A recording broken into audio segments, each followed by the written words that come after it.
So hello guys, तो weekly current affairs वाले video में फेब्रवरी मंथ के पहले वाले हफ्ते का ये हमारा पहला वाला पार्ट होगा। तो चलिए बिना टाइम वेस्ट करे इसको स्टार्ट करते हैं। तो इस प्रश्न में आपसे पूछा जा रहा है, अभी शियोमारा कास्त्रो किस देश की पहली महिला राष्ट्रपति बनी है? तो आंसर होगा होंडुरास। तो नाम क्या है? शियोमारा कास्त्रो, जो कि अभी होंडुरास की पहली महिला राष्ट्रपति बन गई हैं। होंडुरास एक मध्य अमेरिकी देश है जिसके उत्तर में कैरेबियन सागर और दक्षिण में प्रशांत सागर स्थित है। इसकी कैपिटल होती है तेगुसिगाल्पा और करेंसी है होंडुरन लेम्पेरा। अच्छा बताओ, अभी स्वीडन की पहली महिला प्रधानमंत्री कौन बनी थी? मैग्डलेना एंडरसन। बारबाडोस की पहली प्रेसिडेंट कौन बनी? डेमसेंड्रा मैसन। और ट्यूनिशिया के पहले महिला प्रधानमंत्री बनी थी नस्ता बोदेन।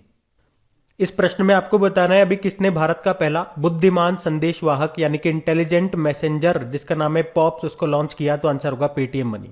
तो अभी पेटीएम मनी ने शेयर मार्केट में इन्वेस्टमेंट को आसान बनाने के लिए पॉप्स सर्विस लॉन्च की है। तो ये सर्विस यूजर को उनके पोर्टफोलियो और स्टॉक की जानकारी के साथ कई डिटेल्स बताएंगी। कंपनी का कहना है कि मार्केट में निवेश करने वालों के लिए ये सर्विस काफी मददगार होगी। देखो, पेटीएम मनी की बात करते हैं, स्थापना होती है 2017 में, बेंगलुरु में हेडक्वार्टर है और उसके सीईओ वरुण श्रीधर है। अभी आपने पढ़ा होगा भारत में सबसे बड़ा और सबसे तेजी से बढ़ने वाला यूपीआई लाभार्थी बैंक कौन सा बना था? Paytm bank. अच्छा, इसी तरह से आपको याद होगा शेयर बाजार में निवेश को और भी आसान बनाने के मकसद से सेबी ने एक मोबाइल एप्लीकेशन को लॉन्च किया था, उसका नाम था सारथी। तो वो भी ध्यान रखना, बढ़ते आगे। अब आपको बताना है फियरलेस गवर्नेंस नाम की बुक को किसने लिखा? तो आंसर होगा डॉक्टर किरण बेदी ने। किरण बेदी आप जानते हो, पुडुचेरी की पूर्व उपराज्यपाल थी ये और रिटायर्ड पहली महिला आईपीएस ऑफिसर रही हैं ये।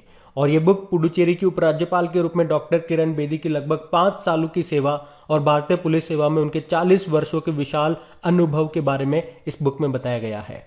अच्छा, वैसे वर्तमान में पुडुचेरी के लेफ्टिनेंट गवर्नर का पद कौन संभाल रही है? तमिलिसाई सौंदरराजन। अभी अगर आपसे पूछा जाए द 10 ट्रिलियन डॉलर ड्रीम नाम की बुक को किसने लिखा? सुभाष गर्ग ने। और India's ancient legacy of wellness नाम की बुक को लिखा है डॉक्टर रेखा चौधरी ने। और पब्लिक सर्विस एथिक्स नाम की बुक को लिखा प्रभात कुमार ने। अच्छा, राजस्थान के जो गवर्नर हैं, क्या नाम है उनका? कलराज मिश्र। उन्होंने भी एक बुक लिखी अभी, जिसको लॉन्च किया था हमारे vice president M Venkaiah Naidu ने। बुक का नाम है संविधान, संस्कृति और राष्ट्र। और चलिए आपके लिए एक प्रश्न है, अभी 2021 का बुकर पुरस्कार मिला था साउथ अफ्रीका के डेमन गलगेट को। किस नॉवल के लिए उनको ये सम्मान मिला था? बताओ, हम बढ़ते हैं आगे। जनवरी 2022 में किस देश का पहला योग महोत्सव मनाया गया? तो आंसर होगा सऊदी अरब। तो सऊदी अरब का पहला योग महोत्सव अभी 29 जनवरी 2022 को जेद्दा के वाणिज्यिक केंद्र में मनाया गया। और मैं आपको बता दूं कि सऊदी अरब ने औपचारिक योग प्रोटोकॉल की स्थापना के लिए 2021 में भारत के साथ एक समझौते ज्ञापन पर भी हस्ताक्षर किए थे। अभी 2021 में 7वां इंटरनेशनल योगा डे हमने मनाया, कब? 21 जून को। अच्छा बताओ, भारत के बाहर पहला योग विश्वविद्यालय ये कहां पर है? लॉस एंजल्स में, जिसका नाम है स्वामी विवेकानंद योग यूनिवर्सिटी। और लॉस एंजल्स में ही ओलंपिक होंगे, समर ओलंपिक। कब होंगे और कौन से नंबर के होंगे? तो 2028 में होंगे, 34 नंबर के। तो ये ध्यान रखना, बढ़ते आगे। बताइए, पुर्तगाल के फिर से प्रधानमंत्री कौन बन गए? तो आंसर होगा एंटोनियो कोस्टा। अभी पुर्तगाल के प्रधानमंत्री यही है, एंटोनियो कोस्टा, और फिर से इन्हें प्रधानमंत्री के रूप में चुन लिया गया है। पुर्तगाल की कैपिटल होती है लिस्बन, करेंसी है यूरो, प्रेसिडेंट है रेबेला डी सूजा। अच्छा, पुर्तगाल में ही दुनिया का सबसे लंबा पैदल यात्री पुल खोला गया था, जिसका नाम रखा था अरोका, पाइवा नदी पर बना हुआ है। बाकी मलेशिया के प्रधानमंत्री कौन बने थे? इस्माइल साबरी याकूब। कजाकिस्तान के नए प्रधानमंत्री कौन बने थे? अली खान इस्माइलोव। और बारबाडोस की पहली प्रेसिडेंट बनी है डेमसेंड्रा मैसन। ये नाम मैं आपको बार बार बताऊंगा क्योंकि ये नाम है ही इंपॉर्टेंट।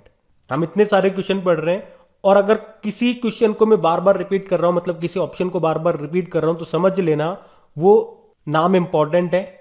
इसीलिए मैं बार बार रिपीट करके रिवाइज करा करके आपको याद कराने की कोशिश कर रहा हूं कि एक बार नहीं, 2 बार नहीं, 10 बार तो आप सुनो उसको, आपको याद हो जाए वो।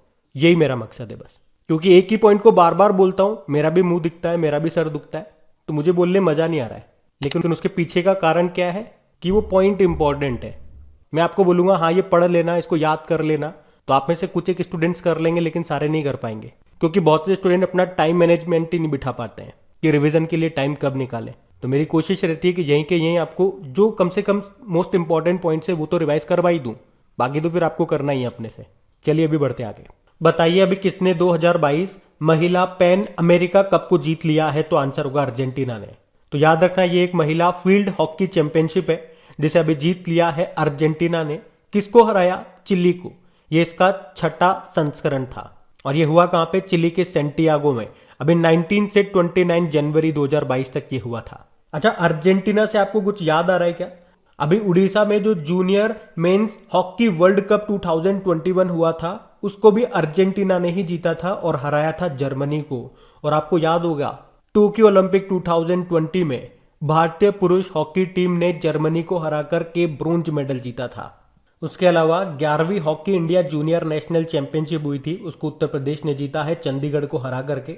और अभी 9वीं महिला राष्ट्र आइस हॉकी चैंपियनशिप हुई थी हिमाचल प्रदेश में, जिसको लद्दाख ने जीत लिया है। और Asian champions men's hockey tournament को किसने जीता? साउथ कोरिया ने। सेकेंड नंबर पे रहा जापान और थर्ड पे रहा भारत। ये हुआ था बांग्लादेश के ढाका में। अच्छा बताओ, FIH प्रेसिडेंट अवार्ड किसे मिला था? VK पांडियन को। और इंटरनेशनल हॉकी फेडरेशन का हेडक्वार्टर कहां पर है? लुज़ेन स्विट्जरलैंड में है। इसके प्रेसिडेंट है नरेंद्र बत्रा। और हॉकी इंडिया के अध्यक्ष कौन है? ज्ञानेंद्रो निंगोंगबाम है, जो कि मणिपुर के हैं। तो ये भी ध्यान रखना। बढ़ते आगे। बताइए भारत का पहला यूनिकॉर्न स्पोर्ट्स एंटरप्राइज कौन सा बन गया है? बड़ा इंपॉर्टेंट प्रश्न है। तो आंसर होगा चेन्नई सुपर किंग।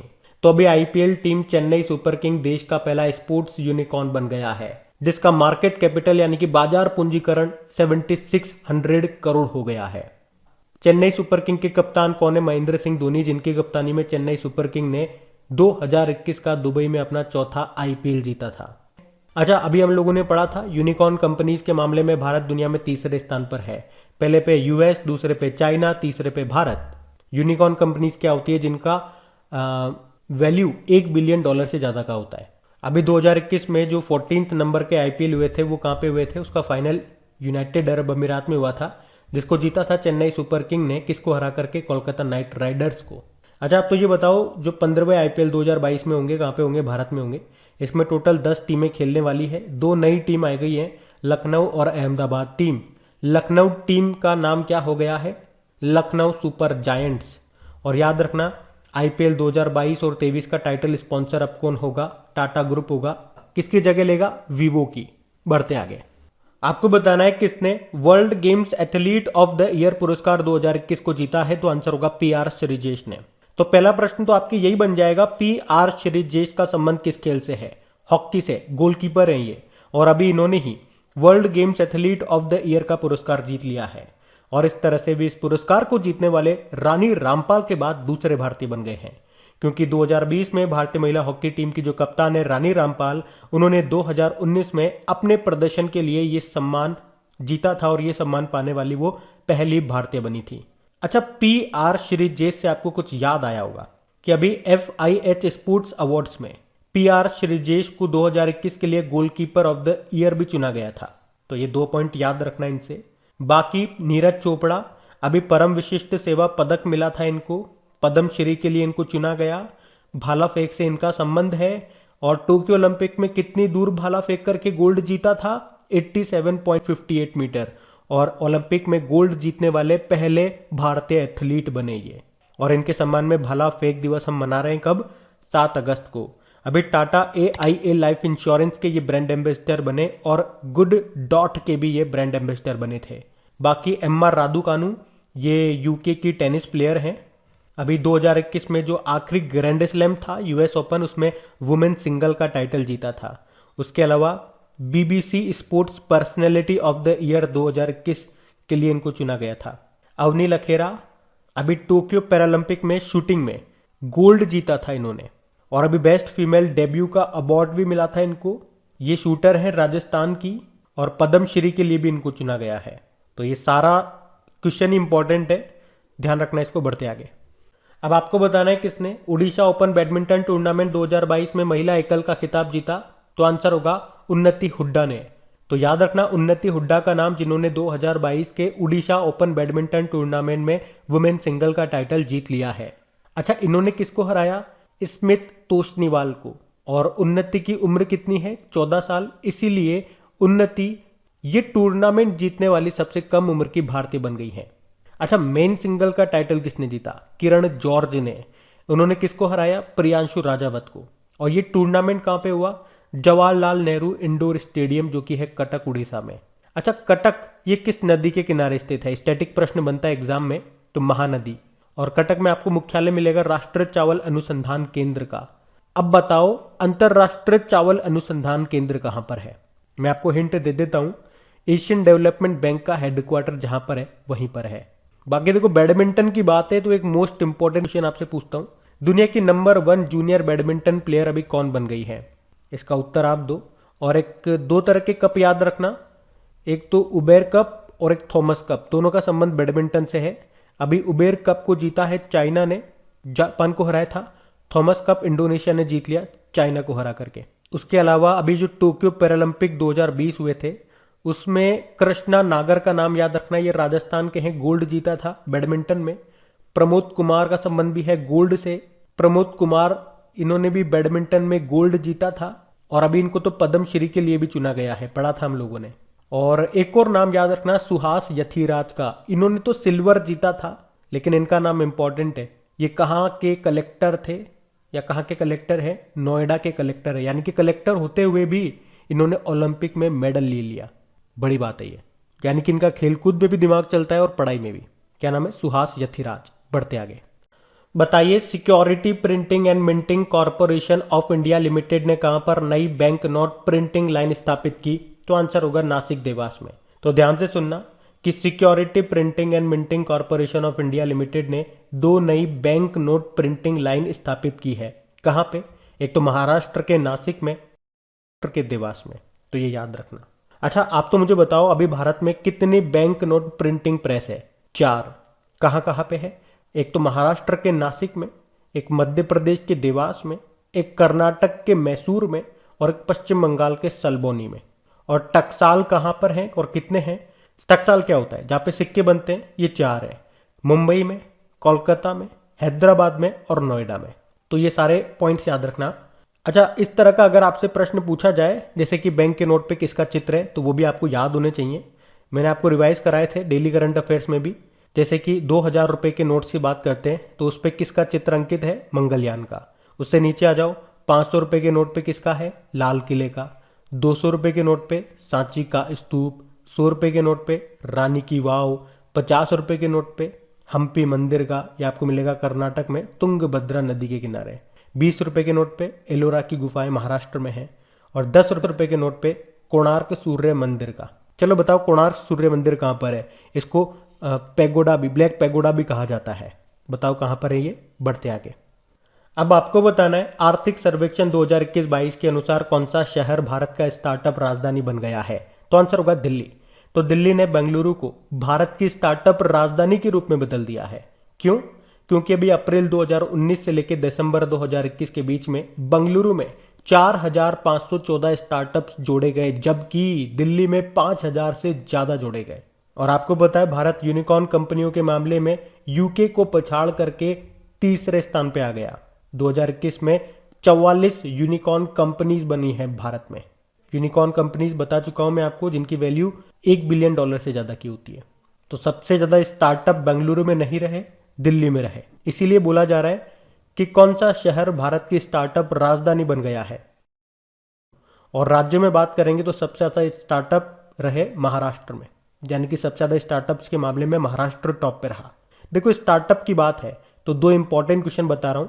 एक तो नेशनल स्टार्टअप डे, अब हम मना रहे हैं इसको कब? 16 जनवरी को। और अभी भारत में स्टार्टअप्स को बढ़ावा देने के लिए स्टार्टअप इंडिया योजना शुरू की गई थी। कब? 16 जनवरी 2016 को। और अभी नेशनल स्टार्टअप वीक भी मनाया हमने 10 से लेकर 16 जनवरी तक। और हमने पढ़ा था भारत का पहला स्पोर्ट्स यूनिकॉर्न अभी कौन सा बना? Chennai super king. और इसी तरह से आपको याद होगा फ्लिपकार्ट ने लीप प्रोजेक्ट को शुरू किया था भारत में। उद्देश्य क्या था? स्टार्टअप्स में निवेश करना।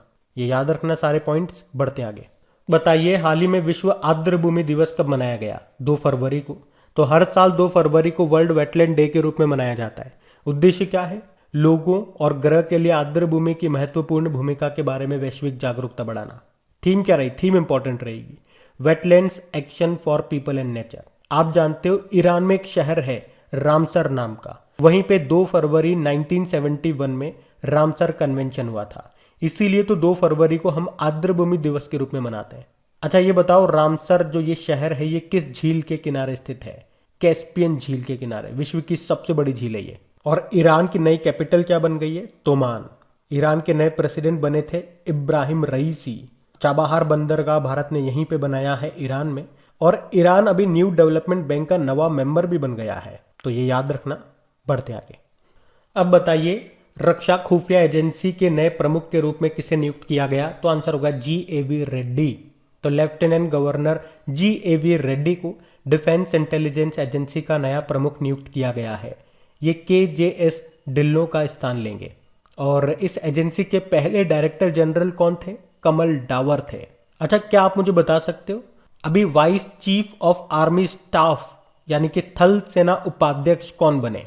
बाकी रेलवे बोर्ड के नए चेयरमैन और CEO तो यही बने हैं, VK त्रिपाठी। इसरो के अभी 10वें अध्यक्ष बने थे S Somnath. Indian Coast Guard के 24वें प्रमुख बने VS पठानिया। और मैंने अभी आपसे पूछा था नए थल सेना उपाध्यक्ष बने कौन? Lieutenant general Manoj Pande. ध्यान रखना नाम। पढ़ते आगे। अब बताइए, अभी किस राज्य के होयसला मंदिर को वर्ष 2022-23 के विश्व विरासत सूची के लिए भारतीय नामांकन के तौर पर शामिल किया गया?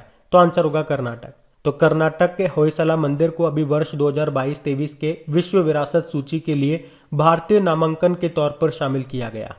अच्छा, मंदिर से आपको याद आता होगा काकतीय रुद्रेश्वर मंदिर, जिसे आप रामप्पा मंदिर भी कहते हो।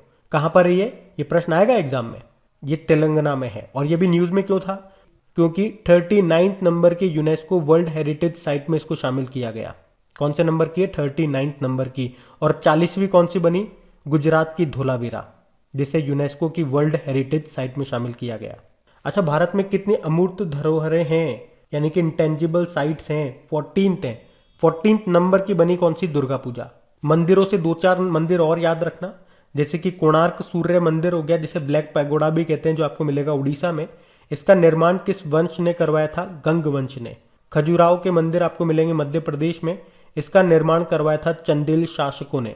कामाख्या माता मंदिर कहां पर है? असम में है। और यहीं पे क्या खास बात होती है? अंबुबाची का मेला लगता है। और बृहदेश्वर मंदिर आपको मिलेगा तमिलनाडु में, जिसे चोल शासकों ने बनवाया था। ध्यान रखना ये। बढ़ते आगे। बताइए, बजट 2022-23 में वर्चुअल डिजिटल परिसंपत्तियों के हस्तांतरण पर कितने प्रतिशत का टैक्स लगाया गया?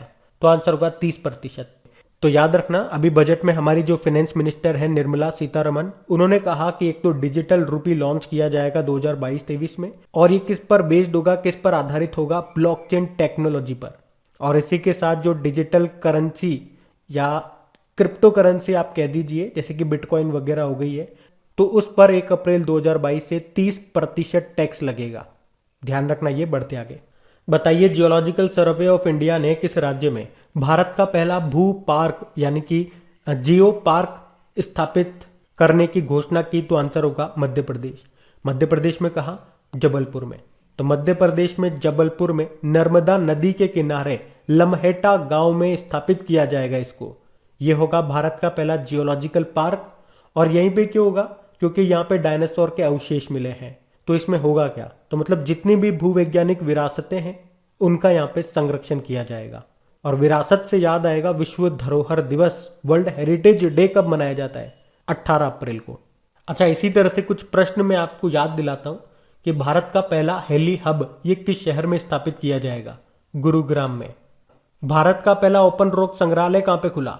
संग्रहालय यानी कि म्यूजियम, हैदराबाद में। और देश की पहली मोबाइल हनी प्रोसेसिंग वैन कहाँ पे लॉन्च की गई? गाजियाबाद में। देश का पहला अंतर्राष्ट्रीय मध्यस्थता और सुलह केंद्र कहाँ पे खुला? यानी कि international arbitration and mediation centre, Hyderabad में। और सार्वजनिक परिवहन के रूप में रोपवे सेवा को शुरू करने वाला पहला भारतीय शहर कौन सा बना? वाराणसी। तो ये याद रखना। बढ़ते आगे। बताइए, जनवरी 2022 में किस राज्य के मुख्य निर्वाचन अधिकारी के कार्यालय ने शेर को चित्रित करने वाले अपने चुनाव शुभंकर का अनावरण किया? तो आंसर होगा पंजाब। तो अभी पंजाब के मुख्य चुनाव अधिकारी के कार्यालय ने जनवरी 2022 में शेर का चित्रण करते हुए अपने चुनाव शुभंकर शेरा का अनावरण किया है। इस शुभंकर का उद्देश्य है मतदाता जागरूकता बढ़ाना और मतदान बढ़ाने के लिए चुनाव में भागीदारी करना। अच्छा, शुभंकर यानी कि इंग्लिश में बोलते हैं मैस्कोट। तो इसी से रिलेटेड कुछ इंपॉर्टेंट फैक्ट्स मैं आपको बताता हूँ। ये सारे फैक्ट्स करंट अफेयर्स के होंगे, ध्यान से सुनना। पहले तो 2022 में बताओ आप, जो under 17 women's football World Cup होंगे कहाँ पे होंगे? भारत में। और इसका शुभंकर रखा गया है इभाको, जो कि एशियाई शेरनी है। अभी नमामि गंगे मिशन का ऑफिशियल मैस्कॉट किसे बनाया गया? चाचा चौधरी को। 2022 में आपके 19वें एशियन गेम्स होंगे, कहाँ पे? हांगझाओ, चाइना में। उसका शुभंकर क्या है? The smart triple. 2022 में ही नेशनल गेम्स होंगे मेघालय में, उसका क्या है मैस्कॉट? क्लाउडेड लेपर्ड, जो कि मेघालय का स्टेट एनिमल है। अब फटाफट से टाइप करके बता दो, लद्दाख का स्टेट एनिमल क्या है? क्लाउडेड लेपर्ड है या स्नो लेपर्ड है? और 2022 में जो बीजिंग ओलंपिक हो रहे हैं, तो उसका जो शुभंकर है वो है बिंग ड्वेन ड्वेन, और पैरालंपिक का है श्वेन रॉन रॉन। और 2022 में जो एशियन पैरा गेम्स होंगे हांगझाओ, चाइना में, उसका मैस्कॉट है फई फई। तो ये ध्यान रखना। बढ़ते आगे। बताइए, वरिष्ठ अधिवक्ता यानी कि सीनियर एडवोकेट और अतिरिक्त सॉलिसिटर जनरल, इनका भी निधन हो गया। उनका नाम क्या था? रुपिंदर सिंह सूरी। तो वरिष्ठ अधिवक्ता यानी कि सीनियर एडवोकेट और additional solicitor general Rupinder Singh Suri का भी निधन हो गया। उन्हें जून 2020 में एडिशनल सॉलिसिटर जनरल के रूप में नियुक्त किया गया था। अच्छा, वैसे हमारे सॉलिसिटर जनरल ऑफ इंडिया कौन है? तुषार मेहता। और अटॉर्नी जनरल ऑफ इंडिया में कंफ्यूज मत होना, अटॉर्नी जनरल ऑफ इंडिया के वेणुगोपाल है। बाकी बलविंदर नकई का नाम भी इंपॉर्टेंट है। अभी इफ्को के चेयरमैन थे ये, लेकिन इनका निधन हो गया। अब यहीं से आपके लिए एक प्रश्न निकलेगा कि अभी वर्तमान में इफ्को के नए चेयरमैन कौन बन गए? बताओ। हम बढ़ते आगे। अब आपको बताना है, हाल ही में जारी एक रिपोर्ट के अनुसार दुनिया की शीर्ष सेमीकंडक्टर कंपनी कौन सी बन गई है? तो आंसर होगा सैमसंग। तो अभी हाल ही में counter point technology market research के द्वारा जारी एक रिपोर्ट में बताया गया कि साउथ कोरिया की इलेक्ट्रॉनिक्स निर्माण कंपनी है सैमसंग, जो कि यूएस की चिप मेकर कंपनी इंटेल को पीछे छोड़ करके पहले स्थान पे आ गई है। और इस तरह 2021 में राजस्व के मामले में दुनिया की टॉप चिप मेकर कंपनी बन गई है सैमसंग। पहले पे सैमसंग है, दूसरे पे इंटेल है, तीसरे पे है एसके हाइनिक्स। याद रखना, सैमसंग का हेडक्वार्टर है साउथ कोरिया, सियोल में। बढ़ते आगे। अब आपको बताना है, अभी हाल ही में खिजाड़िया बर्ड सेंचुरी और बकीरा वाइल्ड लाइफ सेंचुरी, इसको रामसर साइट का दर्जा मिला है। ये किस राज्य में है? गुजरात। तो अब ध्यान से सुनना, अभी वर्ल्ड वेटलैंड डे हम लोगों ने मनाया था 2 फरवरी 2022 को, तो उसी मौके पर इन 2 साइटों को रामसर साइट का दर्जा दिया। तो इस तरह से आप देखोगे देश में अब टोटल कितनी रामसर साइट हो चुकी हैं? 49। और ये है कहां पर? देखो, खिजाड़िया बर्ड सेंचुरी तो गुजरात में है और Bakhira wild life sanctuary Uttar Pradesh में है। अभी आपको याद होगा, लास्ट दिसंबर 2021 की बात है, उत्तर प्रदेश का जो हैदरपुर आर्द्र भूमि है वो भारत का 47वें नंबर का रामसर साइट बना था। अच्छा, आप तो ये बताओ, भारत की पहली रामसर साइट कौन सी है? कई बार मैं आपको बता चुका हूं, चिल्का लेक है, जो आपको मिलेगी उड़ीसा में, और उसे दर्जा मिला था 1981 में। ध्यान रखना ये। बढ़ते आगे, बड़ा इंपॉर्टेंट क्वेश्चन है ये। बताइए, आर्थिक सर्वेक्षण 2022-23 के अनुसार भारत वन क्षेत्र वृद्धि के मामले में विश्व में कौन से स्थान पर है? तो आंसर होगा तीसरे स्थान पे। तो इकोनॉमिक सर्वे, जिसे बजट के एक दिन पहले पेश किया जाता है और इसे वित्त मंत्रालय के द्वारा पेश किया जाता है, और पूछे कि इसे कौन तैयार करता है, तो मुख्य आर्थिक सलाहकार। और आपको याद होगा, हमने पढ़ा भी था कि इंडियन फॉरेस्ट सर्वे रिपोर्ट 2021 आया था, उसमें भारत में वन क्षेत्र के मामले में पहले स्थान पे कौन है? मध्य प्रदेश। और यहां पे हम बात कर रहे हैं कि पूरे विश्व में 2% वन क्षेत्र भारत में पाया जाता है, जबकि वन क्षेत्र में वृद्धि के मामले में भारत की रैंक क्या है? 3rd, तीसरे नंबर पे है भारत। लेकिन अगर पूछा जाए वन क्षेत्र के मामले में भारत पूरे विश्व में कौन से स्थान पर है, तो 10वें स्थान पर। चीज आपको क्लियर है? मतलब पूरे विश्व में जितना भी वन क्षेत्र है, फॉरेस्ट एरिया है, उसका 2% आपको मिलेगा भारत में। और अगर रैंकिंग वाइज बात करोगे कि वन क्षेत्र के मामले में भारत पूरे विश्व में कौन से स्थान पे आता है, तो 10वें स्थान पे आता है। और अभी वन क्षेत्र में वृद्धि के मामले में भारत की रैंक रही थी 3री, तो ये आपको याद रहेगा ना। उसके अलावा भारत में अगर बात कर ले तो वन क्षेत्र के मामले में पहले स्थान पे आता है मध्य प्रदेश, और वन क्षेत्र में वृद्धि के मामले में आंध्र प्रदेश टॉप पर होता है। लेकिन अगर आपसे पूछे कि 2010 के बाद में कितना वन क्षेत्र बढ़ा भारत में, तो 2,66,000 किलोमीटर स्क्वायर। अच्छा, अगर पूछे कि पूरे विश्व में वन क्षेत्र के मामले में पहले स्थान पे कौन है, तो आंसर होगा रशिया, दूसरे पे है ब्राजील। हमने कहा भारत 10वें स्थान पर है। अच्छा बताओ, भारत में क्षेत्रफल के आधार पर सबसे कम वन कहां पर है? हरियाणा में है। और सबसे ज्यादा मध्य प्रदेश में है। अच्छा, उसी तरह से अगर क्षेत्रफल यानी कि एरिया वाइज बात न करके हम प्रतिशत परसेंटेज के हिसाब से बात करते हैं तो सबसे ज्यादा वन आपको मिलेंगे मिजोरम में, और भारत में प्रतिशत के आधार पर सबसे कम वन आपको मिलेंगे हरियाणा में। और मैंने आपको बता ही दिया वन क्षेत्रफल में सर्वाधिक वृद्धि कहां पे हुई भारत में, तो आंसर होगा आंध्र प्रदेश में। तो ये फैक्ट्स आप याद रखना। बढ़ते आगे। बताइए, अभी हाल ही में GAIL gas authority of India limited ने कहां पर प्राकृतिक गैस प्रणाली में हाइड्रोजन के मिश्रण की भारत की अपनी तरह की पहली परियोजना शुरू की? तो आंसर होगा इंदौर मध्य प्रदेश में। तो याद रखना, नेचुरल गैस में हाइड्रोजन मिलाकर के भारत की अपनी तरह की पहली परियोजना है ये, जिसको शुरू किया है गेल ने। गेल यानी कि gas authority of India limited, जो कहां पर है? इंदौर मध्य प्रदेश में। और इसमें जो ये गैस बनेगी वो कहां सप्लाई की जाएगी? तो आंसर होगा अवंतिका गैस लिमिटेड, और ये भी आपको मिलेगा इंदौर में। जो कि किन दोनों का मिक्सअप है? गेल और एचपीसीएल का। और ये सब तामझाम क्यों किया जा रहा है? इसका उद्देश्य क्या है? कार्बन की मात्रा को कम करना। देखो, नेचुरल गैस में क्या मिला रहे हो आप? हाइड्रोजन। और हाइड्रोजन तो स्वच्छ ईंधन है, क्लीन फ्यूल है। अच्छा, वैसे भारत का लक्ष्य क्या है? कार्बन न्यूट्रल बनने का 2070 का है। अभी कोप 26 हुआ था अक्टूबर 2021 में ग्लासगो स्कॉटलैंड में। वहां पे हमारे प्रधानमंत्री नरेंद्र मोदी ने हिस्सा लिया था। वहां उन्होंने ये लक्ष्य बताया था 2070 का। वैसे कोप 27 2022 में होंगे कहां पर? मिस्र में, यानी कि इजिप्ट में। और कोप 28 2023 में होंगे यूनाइटेड अरब अमीरात में। अच्छा, एक प्रश्न का उत्तर दो कि भारत का पहला निजी LNG plant, liquefied natural gas plant, कहां पे स्थापित किया गया? नागपुर में। ओएनजीसी की पहली महिला महानिदेशक कौन बनी? अलका मित्तल। और मुझे आप कमेंट बॉक्स में टाइप करके बताओ अलका उपाध्याय अभी क्या बनी थी। और हाइड्रोजन मोबिलिटी प्रोजेक्ट ये कहां पे स्थापित किया गया? लद्दाख में। इसमें क्या होगा? हाइड्रोजन से चलने वाली बसें चलेंगी। और हाइड्रोजन की खोज किसने की थी? कैवेंडिश ने। इसे स्वच्छ ईंधन भी कहा जाता है। तो ये सारे फैक्ट्स याद रखना। आप बढ़ते आगे। अच्छा बताओ, अभी किस कंपनी ने हैप्पी शॉप नाम से अपनी ब्रांडेड शॉप शुरू की है? तो आंसर होगा एचपीसीएल। एचपीसीएल यानी कि हिंदुस्तान पेट्रोलियम कॉर्पोरेशन लिमिटेड, जिसका मेन काम क्या है? फ्यूल का, ईंधन का। पर अभी इसने अपना पहला गैर ईंधन ब्रांड यानी कि नॉन फ्यूलिक ब्रांड शुरू किया है, जिसका नाम रखा है हैप्पी शॉप। तो इसमें आपको ईंधन के अलावा जो रोजमर्रा की जरूरत की चीजें होती हैं वो मिलेंगी, जैसे कि खाद्य संबंधी चीजें, स्वास्थ्य संबंधी दवाइयाँ, बेकरी का सामान, किराने का सामान, ये सब आपको यहाँ पे मिलेगा। और अभी मुंबई और विशाखापत्तनम में इसको शुरू कर दिया गया है। अच्छा मुझे बताइए, भारत में पहला तेल का कुआं ये कहाँ पे खोजा गया था? डिगबोई असम में। और ओपेक का हेडक्वार्टर कहाँ पर है? वियना ऑस्ट्रिया में है।